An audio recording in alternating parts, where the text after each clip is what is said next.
Добрый день, уважаемые телезрители! С обзором основных событий недели Айдана Ховалых. Сегодня в нашем выпуске. 16 600 вакцин от коронавируса поступили в Туву. О новых выплатах с 1 июля 2021 года. Военные из Башкирии построят в Туве новые мосты. Как вернуть деньги за второй сезон детского лагеря. Айдын Сарыглар навестил ребятишек из лагеря Байлак. Госавтоинспекция отмечает 85-летний юбилей. Новый формат национального конкурса красоты «Дангана 2021». 16 600 вакцин от коронавируса поступили 30 июня в Туву. Самая крупная партия, которую отправили из Минздрава России. Сейчас вакцины распределены по всем кажунам республики. Врачи вновь принимают всех желающих привиться от COVID-19.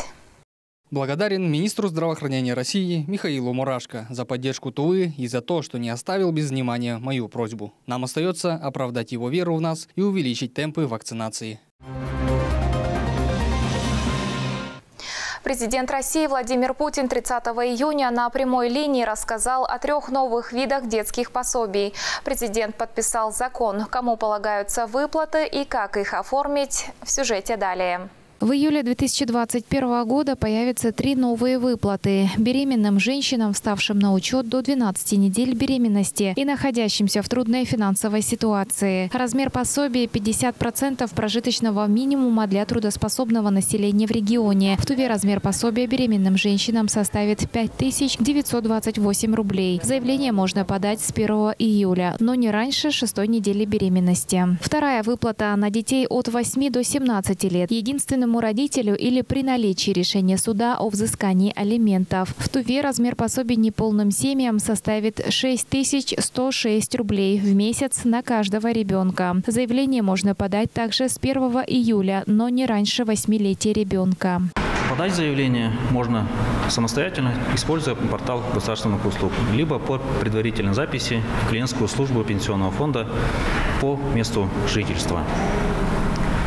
В связи со сложной эпидемиологической обстановкой у нас в республике призываем наших граждан пользоваться услугами электронных сервисов, а в случае, если данная возможность у граждан отсутствует, можно заявление подавать через местные администрации. А работающие граждане могут подать свое заявление через работодателя по каналам взаимодействия со страхователями. О пособиях для школьников к началу учебного года отделение Пенсионного фонда России по республике Тыва сообщит дополнительно. Сумма выплаты 10 тысяч рублей один раз на каждого ребенка, независимо от дохода семьи. Необходимо отметить, что пособия выплачиваются за полный месяц, независимо от даты подачи заявления. Айдана Ховалых, Владимир Суртук, Узел Сарык-Зерен, Тува 24. Военнослужащие инженерных подразделений Центрального военного округа возведут 5 мостов для обеспечения транспортной доступности к социальным объектам для жителей 2 районов Республики Тыва. Далее узнаете у нашего корреспондента Айсу Мангуш. Прямо сейчас военнослужащие Центрального военного округа отправляются в путь, чтобы в Ивырском кажуне построить новые мосты.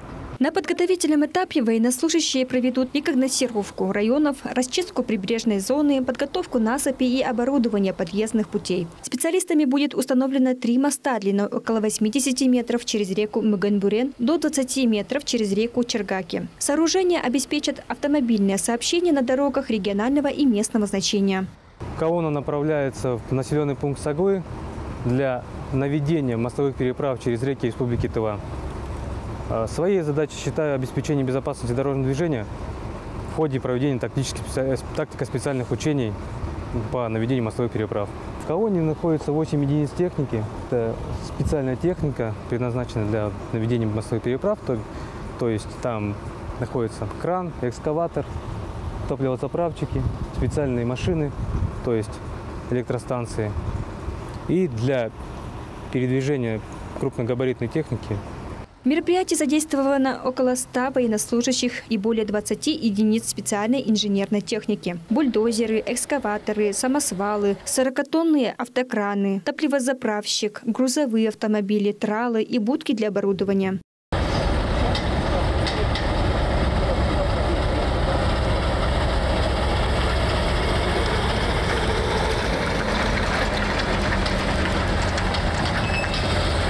В Абакане уже готовы к отправке вертолетом мостовых ферм. Это стержневые структуры, которые служат основой будущей жесткой конструкции. Их доставят сразу на место строительных работ. Военнослужащие уверены, что завершат работу к октябрю 2021 года. Айсу Монгош, Буян Монгош, Ангар Ожак, телеканал Тува-24. 29 июня в условиях ухудшающейся эпидобстановки руководителем региона Владиславом Хавалыгом было принято решение о досрочном закрытии всех детских лагерей отдыха.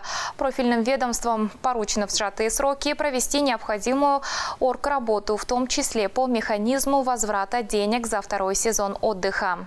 Подготовка к летнему отдыху детей с поправкой на коронавирус началась еще в феврале. Перед стартом сезона работники лагерей и дети прошли медосмотр и обследование. Тем не менее, 24 июня в лагере Байлак зарегистрирован первый случай COVID-19. С этого дня статистика заболеваемости среди детей только растет. Эпидобстановка на территории республики имеет сторону увеличения. Да. В среднем в сутки мы регистрируем от 70 до 80 фактов, в том числе и взрослых и детей.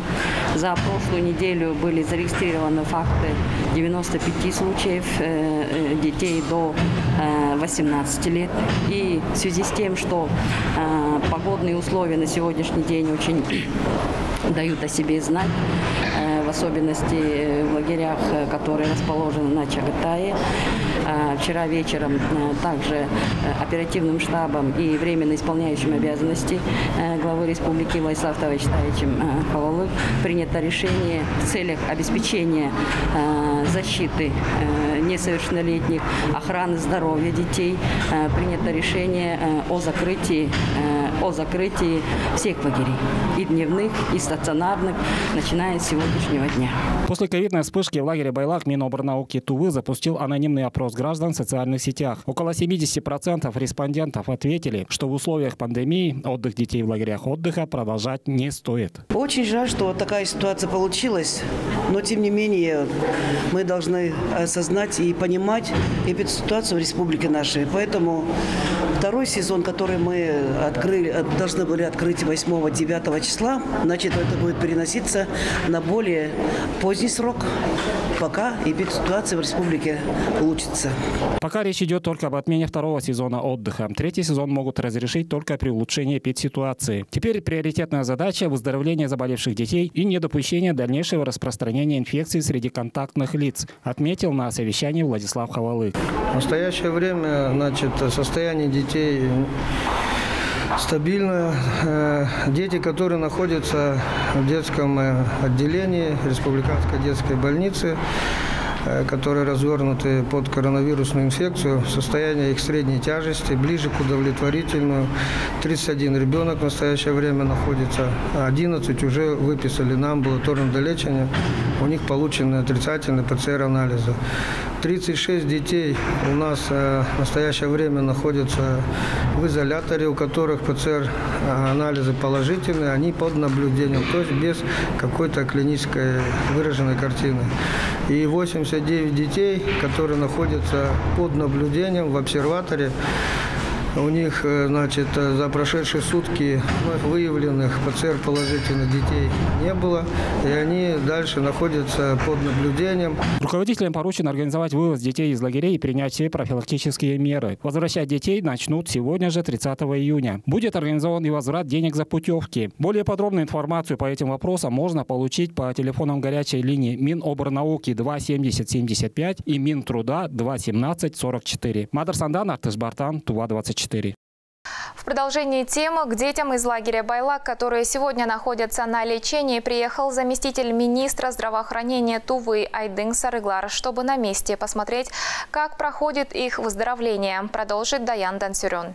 С визитом к детям из лагеря Байлак приехал заместитель министра здравоохранения Айдын Сарыглар. Подобные визиты совершаются всеми заместителями регулярно, чтобы лично контролировать благополучие детей и их выздоровление. Анализ будут брать 6 июня, но анализ отрицательный или положительный, все зависит от организма индивидуально. На момент визита в обсерваторе на базе аграрного лицея и интерната в Сухпаке изолированно друг от друга находились 34 ребенка, из них 12 мальчиков. Для детей, средний возраст которых 10 лет, подобные условия невыносимо скучны, но эпидситуация в республике сурова. Каждые 10 дней дети будут проходить ПЦР-тест на выявление заражения. Первый раз пройдет 6 июля, после чего дети с отрицательными результатами будут отпущены к родителям и опекунам. На сегодняшний день здесь содержится 34 ребенка, все они, скажем так, с разных уголков нашей республики. Есть даже дети, например, из Медвентагинского района. Конечно, детей очень жалко, потому что они хотели отдохнуть в лагере. Но, к сожалению, получилось то, что случилось, скажем так, да. Они у нас сейчас находятся в данном лицее. Всего в Туве на сегодня открыто 2 обсерватора. Второй расположен в гостинице «Буян-Бадыргы». На базе агролицея за здоровьем детей постоянно следят врачи-педиатры, 2 медсестры, 2 санитара и 1 охранник. Дети, у которых состояние здоровья ухудшается или выявляются положительные результаты по тесту ПЦР, оперативно направляются в республиканскую детскую больницу на лечение. Даян Дансрюн, Буян Монгуш, Мирана Ирги, Тува 24. Стражи дорог отмечают 85-летнюю годовщину со дня образования. История госавтоинспекции берет начало 3 июля 1936 года, когда была создана Государственная автомобильная инспекция МВД СССР. А официальным праздником этот день стал недавно, когда был утвержден в 2009 году приказом МВД России. Так, служебное удостоверение, номера, виски.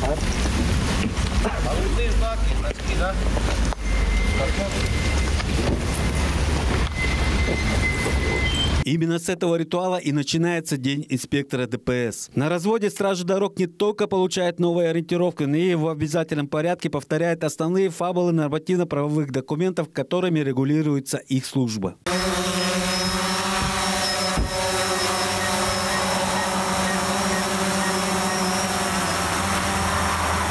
И в знойную жару, когда асфальт обжигает ноги даже сквозь подошвы ботинок, и в жуткий холод эти парни с жезлами стоят на страже дорог. Поначалу они приходят на службу в госавтоинспекцию, кто ради романтики, кто ради стабильного заработка. Но в конце концов сама служба уже в первые 2 года отсеивает тех, кто привык к легкой жизни. Служба в ГАИ не из легких. Праздники, выходные, усиления, регулярные командировки. В любой момент могут поднять по тревоге. Семьи иногда по несколько суток не видят нас. Но мы сами выбрали эту профессию.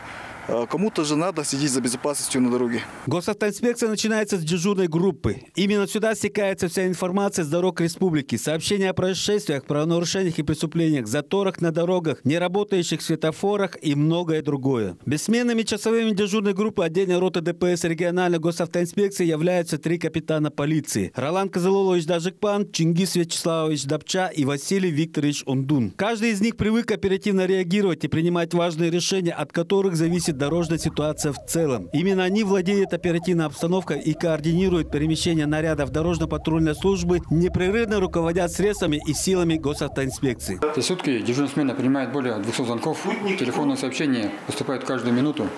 Чтобы справиться с таким объемом работы, в этой профессии очень важна выдержка, предельная внимательность, максимальная отдача, а также чуткость к людям, которые обращаются за помощью. Переоценить роль дорожной полиции сложно. С каждым годом возрастает численность транспорта, все более интенсивным становится движение на дорогах.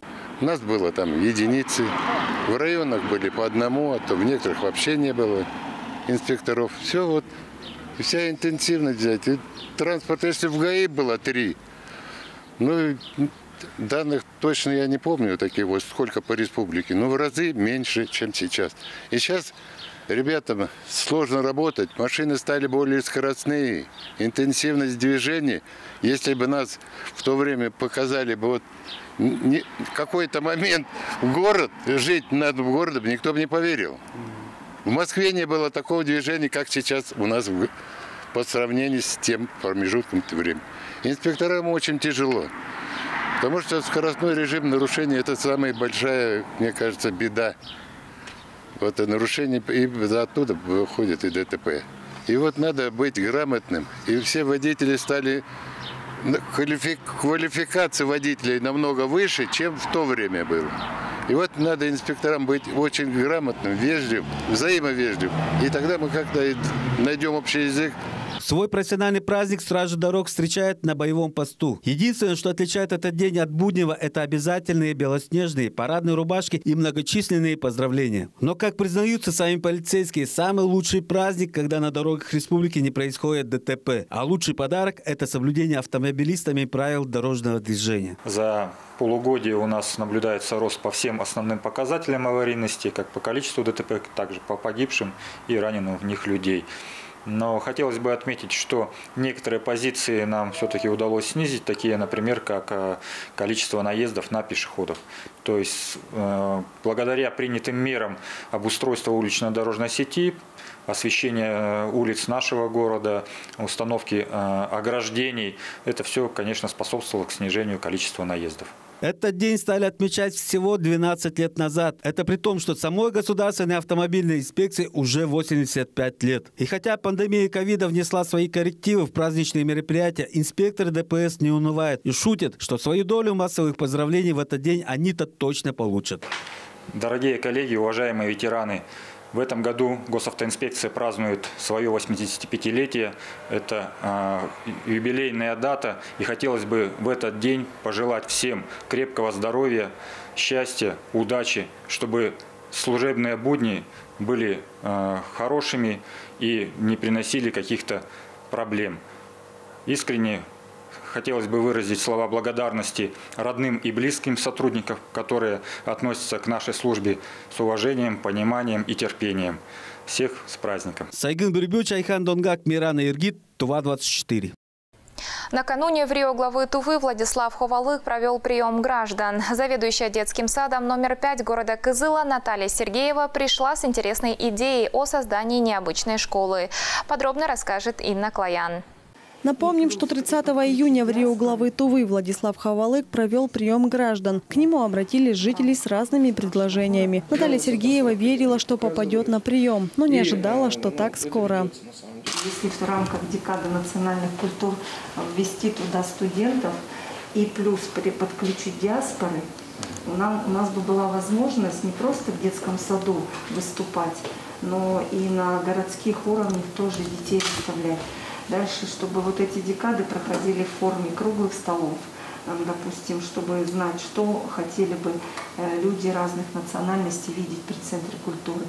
Подав заявление, получила ответ спустя неделю. Она поделилась своими творческими идеями по созданию школы этнической социализации семьи на базе Центра русской культуры. Наталья Сергеева является участницей ансамбля «Раздолье» Центра русской культуры. Поэтому все проблемы учреждений и коллективов знает не понаслышке.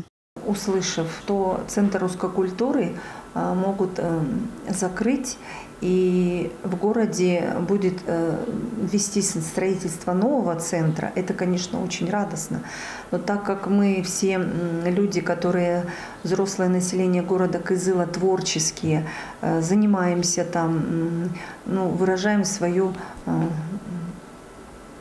творческие какие-то идеи, нам, конечно, было очень тревожно за такую информацию. Как отметил в Рио главы Тувы Владислав Ховалык, что у Натальи Сергеевой есть хорошая задумка по созданию школы этнической социализации семьи. Название сложно сочиненное, но мысль здравая. Он уверен, что с реализацией проекта активной гражданке поможет агентство по делам национальностей Тувы. Назначена встреча с директором агентства по делам национальностей, чтобы я принесла проект вот этой этнической семьи, то, что я вижу клуба этой семьи. Мне это очень понравилось. Евгений Юрьевич сказал, меня примет. И я хотела бы выразить благодарность тому, что мы, жители города, и так легко можем обратиться напрямую с заявлением, и нас могут принять. То есть я очень рада, что Владислав Товарищевич нашел время, заинтересовался неравнодушием таких людей, как мы, творческими города. И я попала на эту встречу. Обращение заведующей детского сада номер 5 города Кызыла Рябинка Натальи Сергеевой касалось предложения о модели этнокультурного пространства и восстановления традиционной культуры республики на базе Центра русской культуры. Благодарна и признательна Владиславу Тавриштаевичу, что он меня принял, выслушал, не остался равнодушным к творческим людям города. Так как сегодня в рамках нашего времени очень важно, чтобы нас объединяла именно творческая возможность раскрытия людей в рамках разных возрастов, национальностей, социальных групп, где мы могли бы встречаться, и одним из таких центров может быть служить в нашем городе, это Центр русской культуры. В Рио главы Тувы Владислав Хавалык поддержал идею проекта «Школа этнической социализации семьи». Более еще продвинуться, обязательно это предложение, я считаю, тоже очень правильно, чтобы они были реализованы, да, вышли, это здорово. Спасибо вам за такое отношение. Вот. Мы обязательно плотно все это рассмотрим и постараемся реализовать. Создание этнической школы сможет объединить и сплотить все народы, которые проживают на территории Республики Тыва. Инна Клоян, Буян Мангуш, Ангер Оржак, телеканал Тува-24. Вчера во Дворце молодежи состоялся кастинг участниц национального конкурса красоты Дангына, который состоится в рамках празднования столетия ТНР. Самая красивая участница, кроме титула, получит 250 тысяч рублей. О том, почему не будет традиционного этапа с купальниками, смотрите в сюжете далее. Министерство культуры совместно с продюсерским центром «Сылдыстар» проводят конкурс красоты с целью возрождения национальных и духовных ценностей традиционной культуры народа Тувы. Организаторы в этом году проведут конкурс без этапа купальников, но будет много других мастер-классов, акций и даже этап на Чабанской стоянке, где участницам предстоит показать свои умения готовить блюда традиционной тувинской кухни. В этом конкурсе хочу тоже показать себя, испытать свою удачу и некоторым людям доказать, какая я и на что я способна. Так как после одного конкурса у меня некие проблемы были, конечно, с этим. И вот теперь я хочу тоже доказать, что я все смогу. Это ничего не пугает, потому что я девочка бесстрашная, ничего не боюсь. Мне, наоборот, новые испытания для меня это в пользу. Я умею готовить, ездить верхом, доить корову, так как у родителей есть скот, быт. Умею все чистить. Меня мама научила это еще давно. Я очень люблю свою малую родину, и с детства меня волновал вопрос о том, как бы улучшить свою родину Туву. И после долгих раздумий я пришла к выводу о том, что надо, во-первых, начать с себя, надо заняться саморазвитием, и, конечно же, делать добро, помогать другим, приносить радость. Поэтому я хочу стать достойной дочерью Тувы. Планирую потратить на проекты, которые буду делать на этапах конкурса, и на благотворительность. Я выросла на Чабанской стоянке, и поэтому умею готовить тувинские блюда, и очень рада буду приготовить. Конкурс красоты – это элемент национальной политики, это выбор определенного символа. Одной лишь внешней красоты для участия в конкурсе недостаточно. Необходим образ жизни, позволяющий девушкам завоевать право быть лицом республики, отмечают организаторы.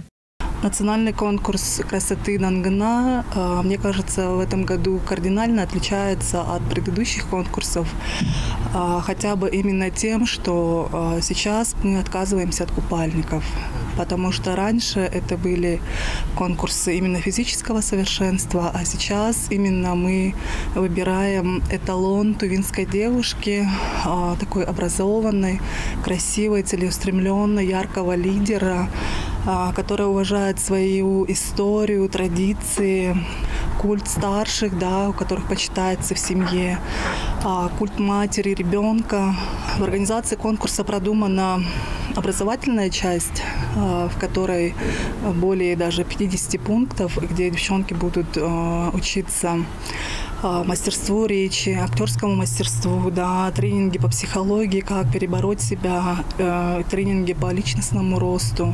Возраст участниц от 18 до 25 лет. На кастинге было 38 девушек. Не успевшие прибыть в Туву девушки проходили онлайн-кастинг. Ведь главное не рост и параметры, а знание культуры своей малой родины и родного языка. С каждого кажуна будет одна представительница, и из Кызыла – 3. Участницам предстоит месяц подготовки, тренинги по лидерству, психологии, ораторскому мастерству, проектной деятельности, занятия со стилистами, дизайнерами, специалистами по тувинской традиционной традиционной культуре и истории. Также участие в пресс-подходах, фотосессиях и форумах. В первую очередь мы будем ориентироваться на знание языка, вот то, что я говорил, там, на обычаи, да, там, что умеет, а не умеет, вот это, да.